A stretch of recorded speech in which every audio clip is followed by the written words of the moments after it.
यीशु हेबे तुम साथी दूर हेब भय भ्रांति से तो जगतर ज्योति अंधकार हेब इति प्रात ज्योति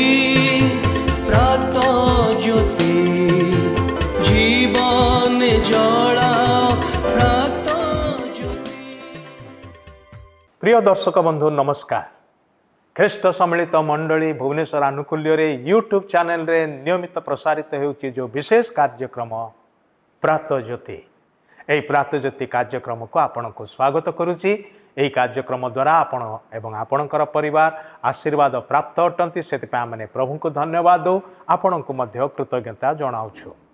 एई कार्यक्रम संपर्क रे बंधु मान को जणाया पाई भूलंतु नाही। यार लिंक को दया करी समस्तन ठारे शेयर करंतु सेमान को मध्य आशीर्वादर पात्र पात्री करंतु। आम मैंने ये दिन मानक जो विशेष विषय नहीं कि कथबार्ता करुचु आलोचना करुचु ताहा होची आम परिवार रे ईश्वर को उद्देश्य रे निर्मित होइथिबा प्रार्थना और उपासनार वेदी। आज से प्रसंग रे आउ गोटे विशेष अध्याय मध्य को जीवा ताहा होची the family altar in the digital age. Digital जुगरे पारिवारिक उपासनार वेदी। आज आम माने एआई जगत रे आर्टिफिशियल इंटेलिजेंस जगत रे बास करुचु। समय थिला आम माने कंप्यूटर जुगर लोक बोली कि कुहागला। विशेष करिकि वर्तमान रो पीढ़ी की कंप्यूटर जुगर पीढ़ी बोली कुहागला। किंतु सेटा भी धीरे धीरे पुराना पड़िलाणी। वर्तमान एआई आसीगलाणी आर्टिफिशियल इंटेलिजेंस समुदाय जगत सियाड़ को माड़ी चलुची। आजिर युवपीढ़ी सियाड़ को माड़ी चलुची। आपणकर पिला माने सियाड़ को माड़ी चलुछन्ते। डिजिटल एज रे आम माने बास करुचु एवं ए डिजिटल एज आमान को आमानकर पिला मान को बेस प्रभावित करुछि। खाली प्रभावित करुछि ताहा नुहे अख्तियार करि रखुछि। कहया को गले एक अदृश्य बंधन रे बांधी रखुछि। आम माने ए डिजिटल डिवाइसेस सबरो निजको मुक्त रखि पारुना हूँ। गोटे दिन बिना मोबाइल रे क्षेपण करिबा असंभव विषय हो जाइछि, अड़ुआ विषय हो जाइछि। समय थिला आम मानकर मेमोरी रे स्मरण शक्ति रे आम माने फोन नंबर सब मने रखुथुलु। आगुरु चिट्ठी सब लेखा होतिला, पिन कोड सब मने रखुथुलु। वर्तमान आम निजर फोन नंबर मध्य बेले बेले मने रहे नाही। आम को मोबाइल रे देखा पड़े। जदि कहीं आम निजर नंबर मागंती आमे सेटा को कॉपी करके पठाओ किंबा अन्य मानकर नंबर विशेष करी आम परिवार रे बास करथिबा बापा माँ भाई भणी मानकर नंबर मध्य आम मेमोरी रे हठात आसे नाही। 4-5टा फोन नंबर आज आम माने मेमोरी रे रखिबा को असमर्थ हो पड़चु। आम मानकर दक्षता नथिबारु नुहे, आम माने ए डिवाइस सहित एते संपृक्त हो जाइछु जे एठी आंगुठीर टिपरे सबु स्क्रीन रे आसी जाउची। आउ एठी मने रखिबार कोन दरकार अछि। धूर्त धारणा आमको आमर निजर स्मृति पटरु दूरे नउची। आम मानकर निजर स्मरण शक्ति को दुर्बल करी पकाउची। जो ब्रेन एते पावरफुल अटे ताहा क्षीण हो जाउची। केमिति होउची एई जो धूर्तता सकाशे। डिजिटल एज रे अनेक किछि वैज्ञानिक डेवलपमेंट सब होइची, बहुत भल कथा। किंतु आम मानकर व्यक्तिगत जीवन रे आम माने हुए तो तळको तळको जाउछु। भाई भणी माने सेथिपाई सतर्क रहिबा दरकार। एबे एमिते हो जाइछि जे जीवित ईश्वरंकर वाक्य अपेक्षा आम माने मोबाइल को बेसी अग्राधिकार दउछु। ए स्क्रीन आम मान को स्क्रिप्चर रो दूरे जाउछि, दूरे नउछि।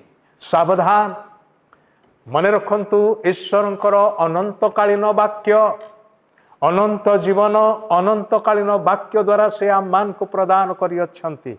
से वाक्य को जदि अवहेला करिबा ए स्क्रीन रे व्यस्त रहीकि ताहेले बंचिबा केमिति। वाक्य रे गोटे कथा लिखा अछि, ईश्वर दउथबा ए महापरित्राण को, एते बड़ परित्राण को, उद्धार को ସୁରକ୍ଷାର ବିଷୟକୁ ଅନନ୍ତକାଳୀନ ବିଷୟକୁ ଯଦି ଅବହେଳା କରିବା ତାହେଲେ ଆମମାନେ କେମିତି ରକ୍ଷା ପାଇବା? ଗୋଟେ ବଡ଼ ପ୍ରଶ୍ନ, ଯାହା ବ୍ୟକ୍ତିଗତ ପ୍ରଶ୍ନ ଅଟେ ଏବଂ ତାର ବ୍ୟକ୍ତିଗତ ଉତ୍ତରକୁ ଦାବି କରୁଅଛି। ଆଜି ଏହି ସ୍କ୍ରିନ୍ ଈଶ୍ୱରଙ୍କର ବାକ୍ୟରୁ ଅନେକଙ୍କୁ ଦୂରେଇ ନେଉଛି। ବିଭ୍ରାନ୍ତି ଉପରେ ଆମମାନେ ଅଗ୍ରାଧିକାର ଦେଉଛୁ, ଈଶ୍ୱରଙ୍କର ସାନ୍ନିଧ୍ୟକୁ ଅଗ୍ରାଧିକାର ଦେଉନାହୁଁ। ଆଜି ପାରିବାରିକ ଉପାସନାକୁ ଅବହେଳା କରାଯାଉଛି, ଅଥଚ ଟେଲିଭିଜନ ସ୍କ୍ରିନ୍ ସାମ୍ନାରେ କିମ୍ବା ଏ ମୋବାଇଲ ସ୍କ୍ରିନ୍ ସାମ୍ନାରେ ଘଣ୍ଟା ଘଣ୍ଟା ସମୟ ବିତି ଯାଉଛି। ଆମେ ହୁଏତ ଗୋଟିଏ ସୋଫା ସେଟ୍ରେ ସମସ୍ତେ ବସିଛୁ, ମିକ୍ସଚର ଖାଉଛୁ, ଚାହା ପିଉଛୁ କିମ୍ବା କଫି ପିଉଛୁ, କିନ୍ତୁ ନିଜ ନିଜ ମୋବାଇଲରେ ବ୍ୟସ୍ତ। କେହି କାହା ସାଙ୍ଗରେ କଥାବାର୍ତ୍ତା କରୁନାହୁଁ। ଅନ୍ତତଃ ପରସ୍ପର ସାଙ୍ଗରେ କଥାବାର୍ତ୍ତା କଲେ ହେଲେ କିଛିଟା ଗୋଟେ ଭଲ ହୁଅନ୍ତା, କିନ୍ତୁ କଥାବାର୍ତ୍ତା ନାହିଁ। କାମରେ ବ୍ୟସ୍ତ, ଘରକୁ ଆସିଲୁ, ଖାଇଦେଲୁ, ଯେଉଁ ଅଳ୍ପ ସମୟ ମିଳିଲା ବସିବା ପାଇଁ ବସିଛୁ, ମାତ୍ର ସମସ୍ତେ ନିଜ ନିଜ ମୋବାଇଲରେ ବ୍ୟସ୍ତ। କି ପ୍ରକାର ସମୟ ମଧ୍ୟକୁ ଆସି ପହଞ୍ଚିଛୁ? Digital age. ପାରିବାରିକ ଉପାସନା ପ୍ରାର୍ଥନାରୁ ଆମକୁ ଦୂରକୁ ନେଇଯାଇଛି। ଆଜି ଡିଜିଟାଲ ଯୁଗରେ ଏ ବିଭିନ୍ନ ଡିଭାଇସ୍ରୁ ଏତେ କୋଳାହଳ ଶବ୍ଦ ସବୁ ଆସୁଛି, ସେଥିପ୍ରତି ଆମମାନଙ୍କର କାନ ଧାଉଁଛି, ମନ ଧାଉଛି, ଆଖି ଧାଉଁଛି।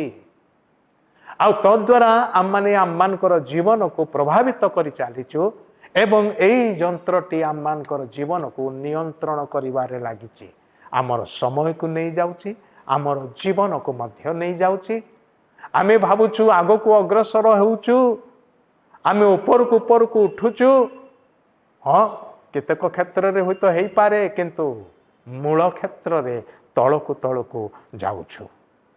ଈଶ୍ୱରଙ୍କର ସାନ୍ନିଧ୍ୟ ବଦଳରେ ଆମମାନେ ଏଇଟାକୁ ଗୁରୁତ୍ୱ ଦେଉଛୁ। ଦୁଃଖର କଥା, ଲୋକମାନେ ଉପାସନାଳୟକୁ ଆସନ୍ତି ଈଶ୍ୱରଙ୍କ ସହିତ ମିଳିତ ହେବା ପାଇଁ, ତାହାଙ୍କୁ ସାକ୍ଷାତ କରିବା ପାଇଁ, ତାଙ୍କ ସହିତ ଆଳାପ କରିବା ପାଇଁ, କିନ୍ତୁ ଉପାସନାର ଗୃହରେ ବସିକି ସେମାନେ କ'ଣ କରନ୍ତି? ମୋବାଇଲ ଧରିକି ମୋବାଇଲରେ ଚାଟ୍ କରନ୍ତି, ହ୍ୱାଟ୍ସଆପ୍ ଖୋଲିକି ସେଥିରେ ହ୍ୱାଟ୍ସଆପ୍ ସହିତ ଚାଟ୍ କରନ୍ତି।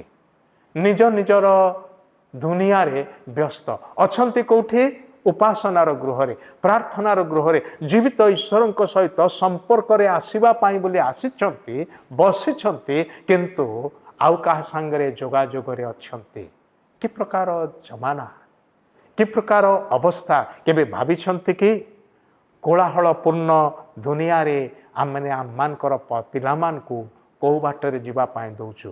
ବର୍ଷେ ହେଲା ବେଳକୁ ହିଁ ପିଲା ତା ହାତରେ ମୋବାଇଲ ଦେଖୁଛି, ନହେଲେ ସେ ଖାଇବାର ଖାଉନି। ବାପା ମା ଗୋଟେ ସୁବିଧା ଉପାୟ ପାଇଛନ୍ତି, ମୋବାଇଲର ସେ ଗୋଟେ କାର୍ଟୁନ ଲଗାଇ ଦିଅ, ସେ କାର୍ଟୁନ ଦେଖି ଦେଖି ହସୁ ହସୁ ଖାଇବାର ଖାଇଦେବ। ନହେଲେ ଯେତେ ସ୍ୱାଦିଷ୍ଟ ଖାଦ୍ୟ ଦେଲେ ମଧ୍ୟ ସେ ମୁହଁ ମୋଡ଼ି ଦିଏ, କିନ୍ତୁ ଏଟା ଦେଖିଲା ବେଳେ ସେ ଖାଇବା କଥା ଆକ୍ଚୁଆଲି ଭୁଲିଯାଏ। କ'ଣ ଖାଉଛି, କ'ଣ ଗିଳୁଛି ନ ଗିଳୁଛି ସେ ବିଷୟରେ ତାର ଚିନ୍ତା ନାହିଁ। ଏଇଟା ଦେଖୁ ଦେଖୁ ସେଇ ସୁଯୋଗରେ ବାପା ମା କ'ଣ କରନ୍ତି? ଠେସି ଦିଅନ୍ତି ମୁହଁରେ, ଆଉ ସେ ଗିଳି ପକାଏ। ଭଲ କଥା, କିନ୍ତୁ ଅନେକ ବାପା ମା ମଧ୍ୟ କମ୍ପ୍ଲେନ୍ କରନ୍ତି। କ'ଣ କରନ୍ତି? ପିଲାମାନେ ମୋବାଇଲରେ ବେଶୀ ସମୟ ଦେଉଛନ୍ତି, ପାଠ ଭଲରେ ପଢ଼ୁନାହାନ୍ତି। ହଁ, ତାର ପରିଣାମ ଅଛି, ତାର ପରିଣାମ ଅଛି। ସେଥିପାଇଁ ସତର୍କ ହୁଅନ୍ତୁ। ଗୃହରେ ପବିତ୍ର ସମୟକୁ ପୁନଃସ୍ଥାପନ କରିବା ଦରକାର। ଗୋଟେ ସମୟ ଯେଉଁଟାକି ପ୍ରାର୍ଥନା ଏବଂ ଉପାସନାର ସମୟ, ସେଟା ପବିତ୍ର ମୁହୂର୍ତ୍ତ, କାରଣ ପବିତ୍ର ଈଶ୍ୱରଙ୍କ ସହିତ ସମ୍ପର୍କକୁ ରଖିବାର ସମୟ ଅଟେ। ସେହି ସମୟରେ ଅନ୍ତତଃ ମୋବାଇଲକୁ ଅଲଗା ରଖନ୍ତୁ, ମୋବାଇଲ ଠାରୁ ନିଜକୁ ପୃଥକ ରଖନ୍ତୁ। ବର୍ତ୍ତମାନ ମୁଁ କଲ୍ ଆଟେଣ୍ଡ କରିବି ନାହିଁ, ବର୍ତ୍ତମାନ ହ୍ୱାଟ୍ସଆପ୍କୁ ଦେଖିବି ନାହିଁ, ମୁଁ ଈଶ୍ୱରଙ୍କ ପ୍ରତି ମନ ଦେବି। ସେତେବେଳେ ପ୍ରଭୁଙ୍କର ଆଶୀର୍ବାଦ ପ୍ରାପ୍ତ ହେବେ। ଏହି ବର୍ତ୍ତମାନ ଯୁଗର ଅନୁରୂପୀ ହୋ ନାହିଁ, କିନ୍ତୁ ଯେପରି ତୁମେମାନେ ଈଶ୍ୱରଙ୍କର ଇଚ୍ଛା କ'ଣ, ଉତ୍ତମ ସୁଗ୍ରାହ୍ୟ ଓ ସିଦ୍ଧ ବିଷୟ କ'ଣ, ଏହା ପରୀକ୍ଷା କରି ଜାଣିପାର। ଏଥି ନିମନ୍ତେ ଆପଣାର ମନର ନୂତନୀକରଣ ଦ୍ୱାରା ପରିବର୍ତ୍ତିତ ହୁଅ। ଏହା ହେଉଛି ଈଶ୍ୱରଙ୍କର ଆହ୍ୱାନ।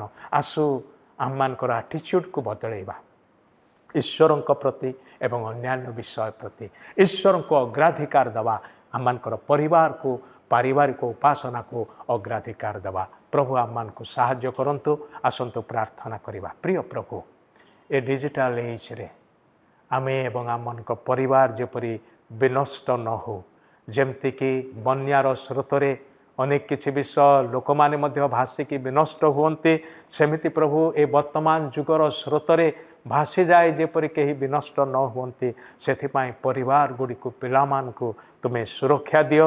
ସେଥିପାଇଁ ଯେଉଁ ଦାୟିତ୍ୱ ପିତାମାତା ଭାବରେ ଆମମାନଙ୍କର ରହିଛି ସେ ଦାୟିତ୍ୱକୁ ତୁଲେଇବାର ନିମନ୍ତେ ସାହାଯ୍ୟ କର। ଆମମାନଙ୍କର ପରିବାରରେ ପାରିବାରିକ ଉପାସନା ପ୍ରାର୍ଥନାର ବେଦୀକୁ ସଜାଡ଼ିବା ପାଇଁ, ସୁଦୃଢ଼ ରଖିବା ପାଇଁ, ସେଥିରେ ଲାଗି ରହିବା ପାଇଁ ସାହାଯ୍ୟ କର। ଏହି ପ୍ରାର୍ଥନା ପ୍ରଭୁ ଯୀଶୁ ଖ୍ରୀଷ୍ଟଙ୍କ ନାମରେ ଉତ୍ସର୍ଗ କରୁଅଛୁ। ଆମେନ୍। ଧନ୍ୟବାଦ। ପ୍ରଭୁ ଆପଣଙ୍କୁ ଆଶୀର୍ବାଦ କରନ୍ତୁ।